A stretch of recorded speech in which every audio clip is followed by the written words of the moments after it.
So, you know how to find some information, but how do you know you found the right information for your situation? Hi, this is Colleen, and I'm a librarian at BSU Library.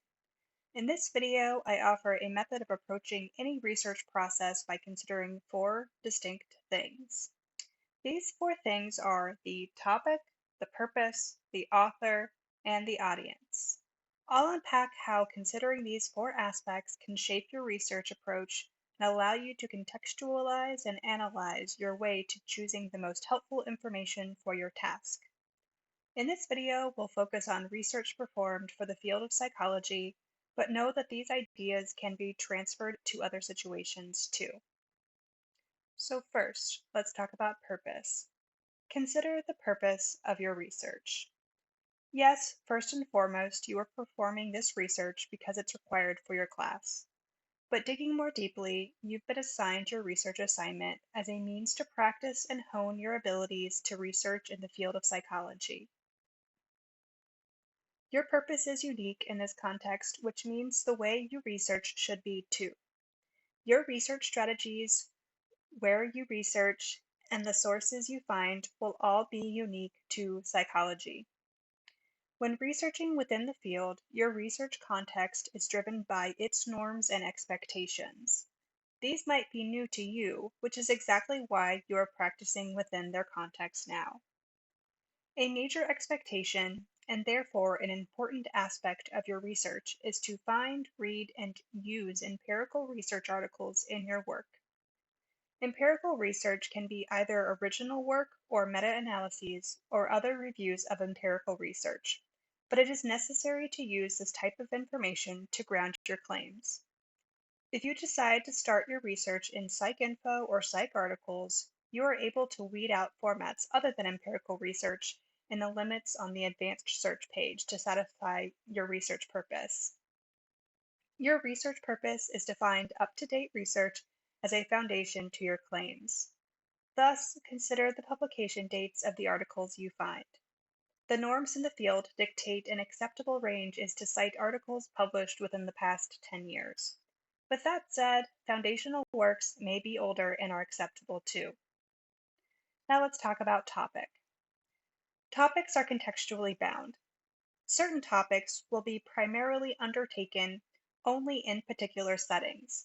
This means when you pick a topic and then suss out the search terms to go along with it, make sure to fit your search terms to the context of psychological research. For example, here are screen grabs of 3 headlines, all about the same general thing: the potential for positive effects on your mental health from your environment. In your day-to-day life, it's much more likely you'll see a headline like the one from CNN or run across a website suggesting you take a walk in the woods to improve your mood.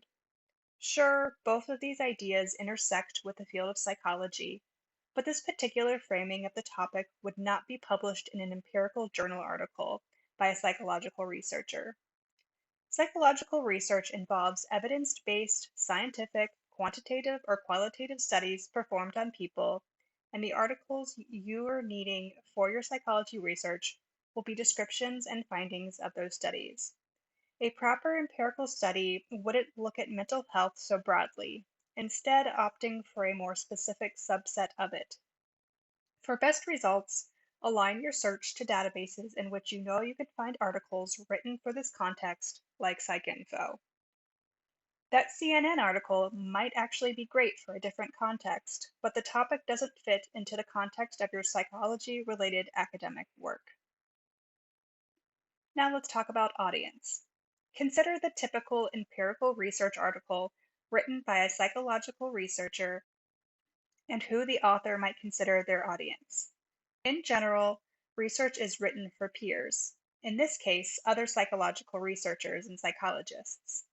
Now consider your own situation. It is very likely that you are neither yet a professional researcher nor a psychologist. So as a student, you are likely not the primary audience for the articles you are meant to find and use. But by practicing your skills, by doing research assignments, you are becoming the primary audience of works like these. Consider your role as you look for sources for your research. Since you're probably not the primary audience for the articles you're trying to find and read, it's going to be a bit harder to do these tasks compared to finding and reading information for which you are the primary audience. Because of this, it is tempting to move towards topics and research on websites for which you are the audience to stay closer to your comfort zone. By doing this, there is a lower chance of locating appropriate sources for your research. Instead, allow yourself enough time when researching, with the knowledge that it's going to be more difficult to find and read these materials. As you continue to learn and become the audience you're trying to be, this isn't meant to discourage you from your work, but more of an explanation of why academic research is often difficult. And also, this is meant to be a reassurance that you will improve with practice.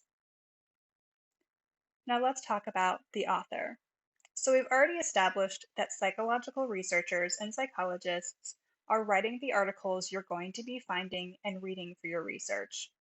These authors exist within a distinct community of their peers, all following an agreed upon set of ambitions and goals, including the expansion of knowledge of the field, researching to learn more about people, and helping their peers help other individuals meet their own goals. Notice that these goals do not include trying to convince an audience that their author is right. Instead, empirical research leads to conclusions based on evidence. Authors present this information in their articles to offer one more piece of the puzzle to understanding a particular subject. Research of this type is often presented with caveats and next steps, and sometimes even uncertainty on the behalf of the authors. This is because no one study can offer the beginning, the middle, and the end to understanding everything about one topic.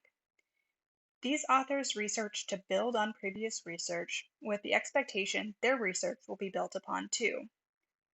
This way of thinking and writing is common in academic writing, such as for psychologists and psychological researchers. That isn't to say that these same people would never write a persuasive editorial or a blog post, but these writings aren't meant to be cited in your own research papers, and the author chose a different publication format for that reason. So just keep in mind, when you need to find information, not all contexts are alike, and as such, your approach should change depending on the topic, the purpose, the intended audience, and the information creator.